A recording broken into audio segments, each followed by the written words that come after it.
शांति। आज की तारीख है 18/8/2022। आज के बाबा के मधुर महावाक्य हैं, मीठे बच्चे तुम हो रूहानी सर्जन और प्रोफेसर। तुम्हें हॉस्पिटल कम यूनिवर्सिटी खोल अनेकों का कल्याण करना है। प्रश्न है आज की मुरली से, बाप भी धर्म स्थापन करते और अन्य धर्म स्थापक भी धर्म स्थापन करते, दोनों में अंतर क्या है? उत्तर है, बाप सिर्फ धर्म स्थापन करके वापस चले जाते हैं। शिव बाबा ब्रह्मा तन में आते हैं, धर्म स्थापन करके फिर वापस चले जाते हैं। लेकिन जो अन्य धर्म स्थापक अपनी प्रारब्ध बनाकर जाते हैं, जो अन्य धर्म स्थापक आते हैं वो अपनी प्रारब्ध बनाकर जाते हैं। बाप अपनी प्रारब्ध नहीं बनाते। अगर बाप भी अपनी प्रारब्ध बनाएं तो उन्हें भी कोई पुरुषार्थ कराने वाला चाहिए। बाप कहते हैं, मुझे बादशाही नहीं करनी है, मैं तो बच्चों की फर्स्ट क्लास प्रारब्ध बनाता हूँ। गीत है आज की मुरली से, रात के राही थक मत जाना। ओम शांति। गीत जैसे कि बच्चों ने बनाया है। गीत का अर्थ तो कोई जान भी न सके, बच्चे जानते हैं अब घोर अंधियारा पूरा होता है। धीरे धीरे अंधियारा होता गया, इस समय कहेंगे घोर अंधियारा। अभी तुम राही बने हो सोजरे में जाने के लिए अथवा शांति धाम पियर घर जाने के लिए। वह है पावन पियर घर और ये है पतित पियर घर। प्रजापिता में जो पीयू बैठा है उनको तुम बाप कहते हो। प्रजापिता में जो पीयू बैठा है उनको तुम बाप कहते हो। पीयू क्या माना? प्यारा। वह तुमको पवित्र बनाकर अपने घर ले जाते हैं।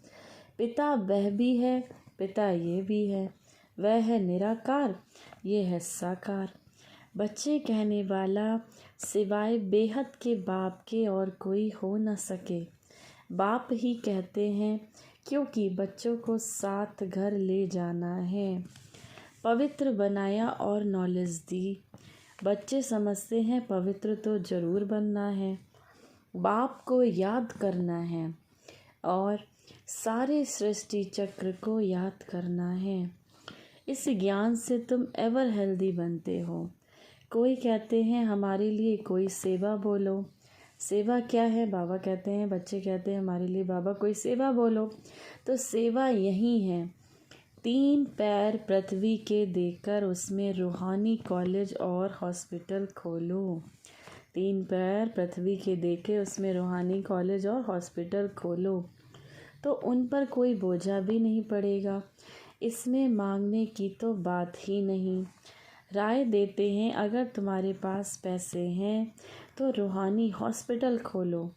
ऐसे भी बहुत हैं जिनके पास पैसे नहीं हैं, वह भी हॉस्पिटल कम यूनिवर्सिटी खोल सकते हैं।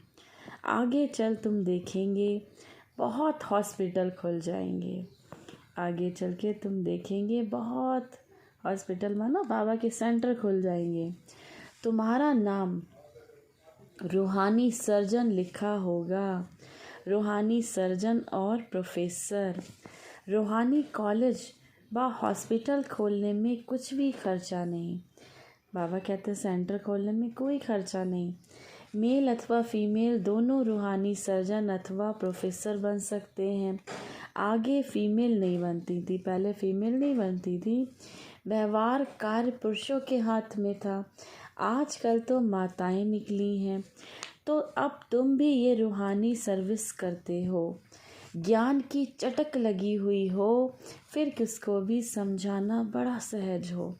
अगर आपको ज्ञान की चटक लगी हो, माना आपको ज्ञान बहुत अच्छे से आता हो, तो आप किसी को भी बहुत सहज रीति से समझा सकते हैं। घर पर बोर्ड लगा दो। कोई बड़ी हॉस्पिटल कोई छोटी भी होती है। अगर देखो बड़ी हॉस्पिटल में ले जाने वाला पेशेंट है तो बोलना चाहिए चलो हम आपको बड़ी हॉस्पिटल में ले चलें। माना कोई ऐसा बच्चा हो जिसको बड़े सेंटर पे जाने वाला हो, तो उसको कहना चाहिए चलो बाबा का बच्चा हो, चलो हम आपको बड़े सेंटर पे ले चलते हैं।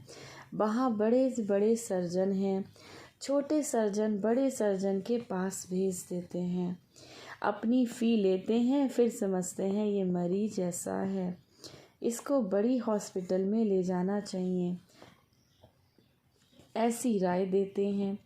तो ऐसे सेंटर खोल बोर्ड लगवा दो, तो मनुष्य वंडर खाएंगे ना।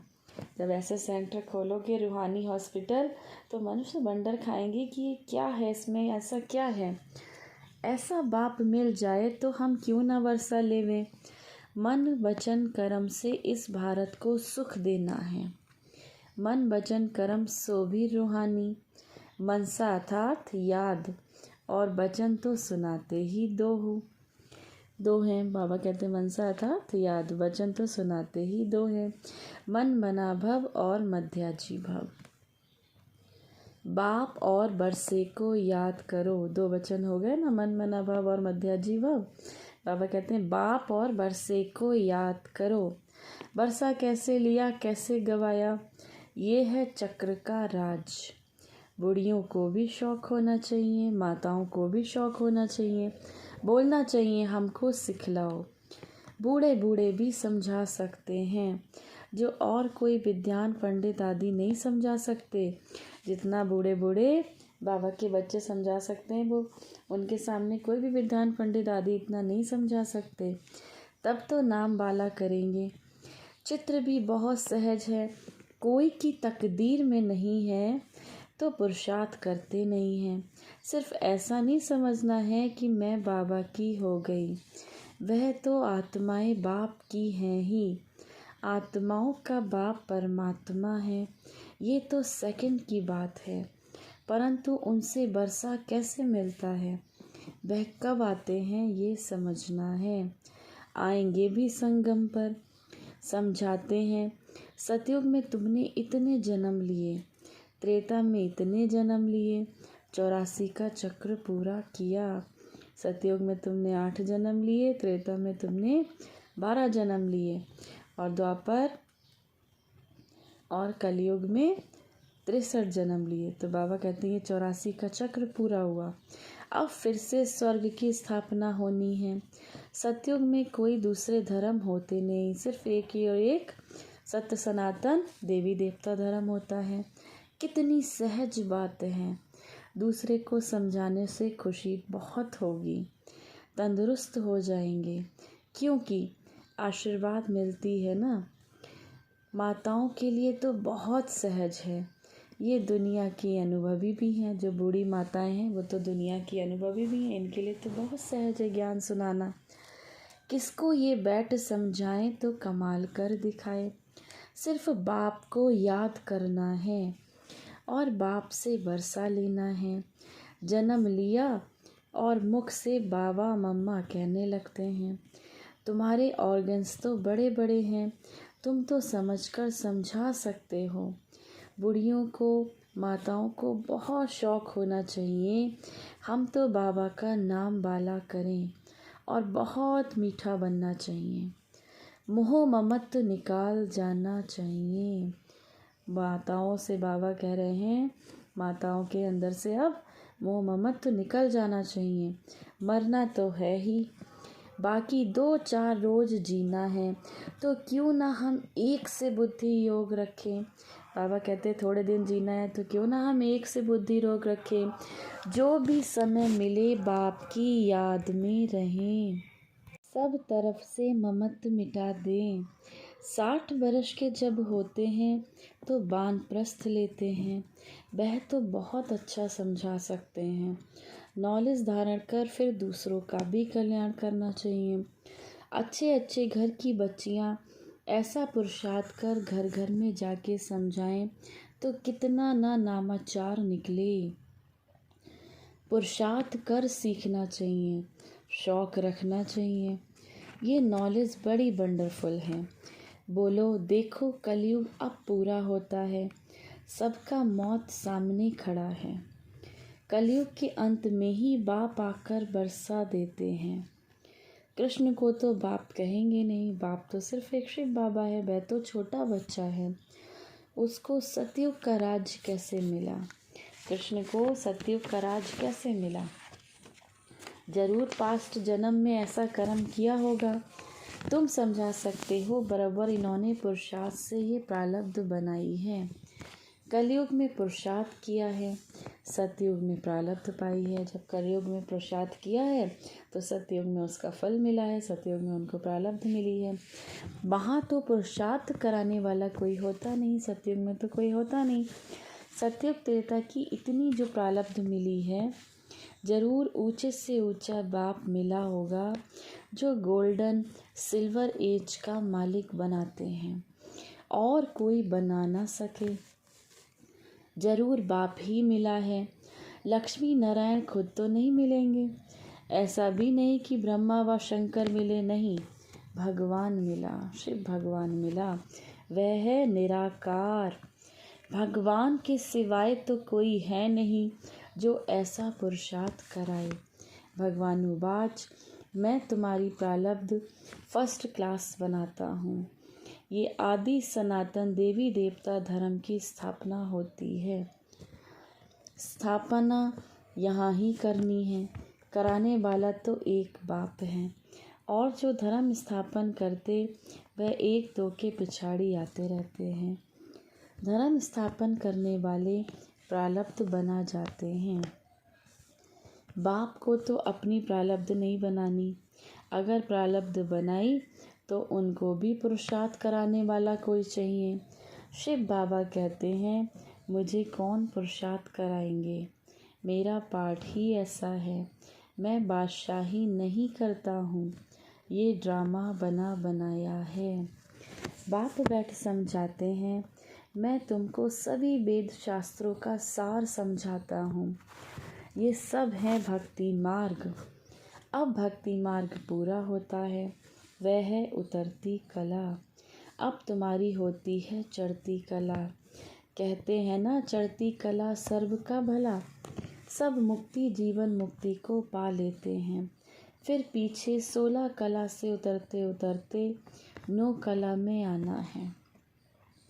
ग्रहण लग जाता है 16 कला में, सतयुग में 16 कला संपन्न होते हैं, फिर सीढ़ी उतरते उतरते 9 कला, कोई कला नहीं रह जाती, ग्रहण लग जाता है। ग्रहण थोड़ा थोड़ा होकर लगता है। ये तो है बेहद की बात। अभी तुम संपूर्ण बनते हो, फिर त्रेता में 2 कला कम हो जाती है,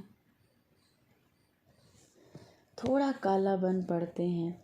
इसीलिए पुरुषार्थ सतयुग की रजाई के लिए करना चाहिए। कम क्यों लेवें? अब कहते हैं इसीलिए पुरुषार्थ सतयुग की रजाई के लिए करना चाहिए, कम क्यों लें? परंतु सभी तो इम्तिहान पास कर नहीं सकते जो 16 कला संपूर्ण बने। बच्चों को पुरुषार्थ करना और कराना है। इन चित्रों पर बहुत अच्छी सर्विस हो सकती है। बड़ा क्लियर लिखा हुआ है। बोलो, बाप स्वर्ग की रचना रचते हैं तो फिर हम नरक में क्यों पड़े हैं? ये पुरानी दुनिया नरक है ना, इसमें दुख ही दुख है। ये पुरानी दुनिया नरक है, ये कलयुगी दुनिया कैसी है? नरक है। और बाप क्या आए हैं करने? स्वर्ग की रचना रचने। तो बाबा कहते हैं इस पुरानी दुनिया में दुख ही दुख है, फिर ज़रूर नई दुनिया सतयुग आना चाहिए। बच्चे निश्चय बुद्धि हैं, यहाँ कोई अंधश्रद्धा की बात नहीं। कोई भी कॉलेज में अंधश्रद्धा की बात नहीं होती। एम ऑब्जेक्ट सामने खड़ी है, मुख्य उद्देश्य आपका सामने है। उन कॉलेज आदि में इस जन्म में पढ़ते हैं, इस जन्म में ही प्रारब्ध पाते हैं। यहाँ इस पढ़ाई की प्रारब्ध विनाश के बाद दूसरे जन्म में तुम पाएंगे। देवताएं कलयुग में आ कैसे सकते? बच्चों को समझाना बड़ा सहज है। चित्र भी बड़े अच्छे बनाए हुए हैं, झाड़ भी बहुत अच्छा है। क्रिश्चियन लोग भी झाड़ को मानते हैं, क्रिश्चियन लोग भी झाड़ को मानते हैं, खुशी मनाते हैं अपने नेशन की। सबका अपना अपना पार्ट है, जितने भी धर्म है सबका अपना अपना पार्ट है, ये भी जानते हो। भक्ति भी आधा कल्प होनी है, उसमें यज्ञ दीप तप तीर्थ आदि सब होते हैं। बाप कहते हैं मैं उनसे नहीं मिलता हूँ। जब तुम्हारी भक्ति पूरी होती है तब भगवान आते हैं, जब तुम्हारी भक्ति पूरी होती है तब भगवान आते हैं। आधा कल्प है ज्ञान, आधा कल्प है भक्ति। झाड़ में क्लियर लिखा हुआ है, झाड़ में क्लियर लिखा हुआ है, सिर्फ चित्र हो बिगर लिखित उस पर भी समझा सकते हो। चित्रों तरफ अटेंशन चाहिए। इसमें कितनी वंडरफुल नॉलेज है। ऐसे थोड़े ही कि शरीर लोन लिया है तो उसको अपनी मिल्कियत समझेंगे, नहीं। क्या समझेंगे? मैं किराएदार हूँ, मैं शरीर में किराएदार हूँ। ये ब्रह्मा खुद भी बैठे हुए हैं, उनको भी बिठाना है। जैसे किसी मकान में खुद मालिक भी रहते हैं और किराएदार भी रहते हैं। बाबा तो सारा समय इसमें रहेंगे नहीं, शिव बाबा तो सारा समय ब्रह्मा बाबा में रहेंगे नहीं। इनको हुसैन का रथ कहा जाता है। जैसे क्राइस्ट की आत्मा ने किसी बड़े तन में प्रवेश कर क्रिश्चियन धर्म स्थापन किया। छोटेपन में शरीर दूसरे का था, वह छोटेपन में अवतार नहीं था। नानक में भी पीछे सोल प्रवेश कर सिख धर्म स्थापन करती है। ये बातें वह लोग समझ नहीं सकते, ये बहुत समझ की बातें हैं। पवित्र आत्मा ही आकर धर्म स्थापन करती है। पवित्र आत्मा ही जब आती है वही धर्म स्थापन करती हैं। अभी तो कृष्ण तो सतयुग का पहला प्रिंस है, उनको द्वापर में क्यों ले गए? सतयुग में लक्ष्मी नारायण का राज्य दिखाते हैं, यह भी तुम जानते हो। राधे कृष्ण ही लक्ष्मी नारायण बनते हैं। कृष्ण को भक्ति मार्ग में द्वापर में ले जाते हैं तो बाबा कहते हैं जो लक्ष्मी नारायण का बचपन का स्वरूप है वही राधा कृष्ण का स्वरूप है। फिर विश्व के मालिक बनते हैं। उन्हों की राजधानी कैसे स्थापन हुई ये किसकी बुद्धि में नहीं है। तुम जानते हो बाप एक ही बार अवतरित होते हैं, पतितों को पावन बनाते हैं। कृष्ण जयंती पर भी सिद्ध करना है कि श्री कृष्ण ने ज्ञान दिया नहीं, जिसने उसको बनाया पहले तो उसकी जयंती मनानी चाहिए। श्री कृष्ण को शिव बाबा ने मनाया तो पहले शिव जयंती मनानी चाहिए। शिव जयंती पर मनुष्य व्रत आदि रखते हैं, लोटी चढ़ाते हैं, सारी रात जागते हैं। यहाँ तो है ही रात, इस कलयुग में है ही रात। इसमें जितना जीना है उतना पवित्रता का व्रत रखना है। व्रत किस चीज़ का रखना है? पवित्रता का व्रत रखना है। व्रत धारण करने से ही पवित्र राजधानी के मालिक बनते हैं। श्री कृष्ण जयंती पर समझाना चाहिए कि कृष्ण गोरा था, अभी सावरा बन गया है, इसीलिए श्याम सुंदर कहते हैं। श्री कृष्ण जयंती पर समझाना चाहिए कि कृष्ण गोरा था, अब सावरा बन गया है, इसीलिए श्याम सुंदर कहते हैं। कितना सहज ज्ञान है। श्याम सुंदर का अर्थ समझाना है। चक्र कैसे फिरता है तुम बच्चों को खड़ा होना चाहिए। शिव शक्तियों ने भारत को स्वर्ग बनाया है, ये किसको पता नहीं। बाप भी गुप्त, ज्ञान भी गुप्त और शिव शक्तियाँ भी गुप्त हैं। तुम चित्र लेकर किसी के घर भी जा सकते हो। बोलो तुम सेंटर पे नहीं आते इसीलिए हम तुम्हारे घर आए हैं। बाबा कहते हैं चित्र ले जाकर किसी के घर जाकर भी समझा सकते हो। बोलो तुम सेंटर पर नहीं आते इसीलिए हम तुम्हारे घर आए हैं, तुमको सुख धाम का रास्ता बताने। तो वह समझेंगे ये हमारे शुभ चिंतक हैं। यहाँ कन रस की बात नहीं, यहाँ ऐसा नहीं कि कानों के रस लेने के लिए आप कोई भक्ति मार्ग का गीत सुन रहे। बाबा कहते हैं कन रस की बात नहीं। पिछाड़ी में मनुष्य समझेंगे बरोबर हमने लाइफ व्यर्थ गवाई, लाइफ तो इन्हों की है, जब बहुत समय निकल जाएगा तो मनुष्य समझेंगे हमने अपना जीवन व्यर्थ गवा दिया। अगर जीवन है तो किसका है? ब्रह्मा कुमार ब्रह्मा कुमारियों का है। अच्छा, मीठे मीठे सिकिलदे बच्चों प्रति माता पिता बाप दादा का याद प्यार और गुड मॉर्निंग। रूहानी बाप की रूहानी बच्चों को नमस्ते। धारणा के लिए मुख्य सार है। पहला, नष्टो मोहाबन, एक बाप से ही अपना बुद्धि योग रखना है। देही अभिमानी बन, यही शिक्षा धारण करनी और करानी है। दूसरा, मन वचन कर्म से भारत को सुख देना है। मुख से हर एक को ज्ञान के 2 वचन सुनाकर उनका कल्याण करना है। मुख से हर एक को ज्ञान के 2 वचन सुनाकर उनका कल्याण करना है। शुभ चिंतक बन, सबको शांति धाम सुख धाम का रास्ता बताना है। वरदान है आज की मुरली से, बेफिक्र वर्षा की स्थिति में रहे, वायुमंडल पर अपना प्रभाव डालने वाले मास्टर रचयिता भव।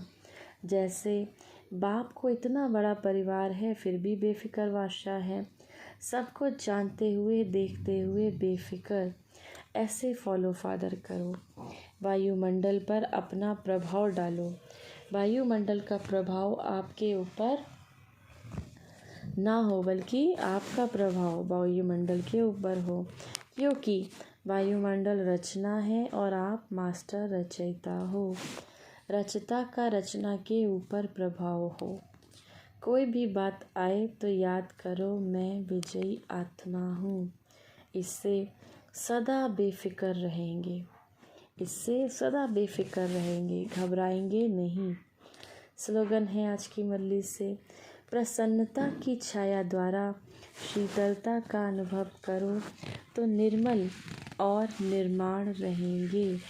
प्रसन्नता की छाया द्वारा शीतलता का अनुभव करो तो निर्मल और निर्माण रहेंगे। ओम शांति।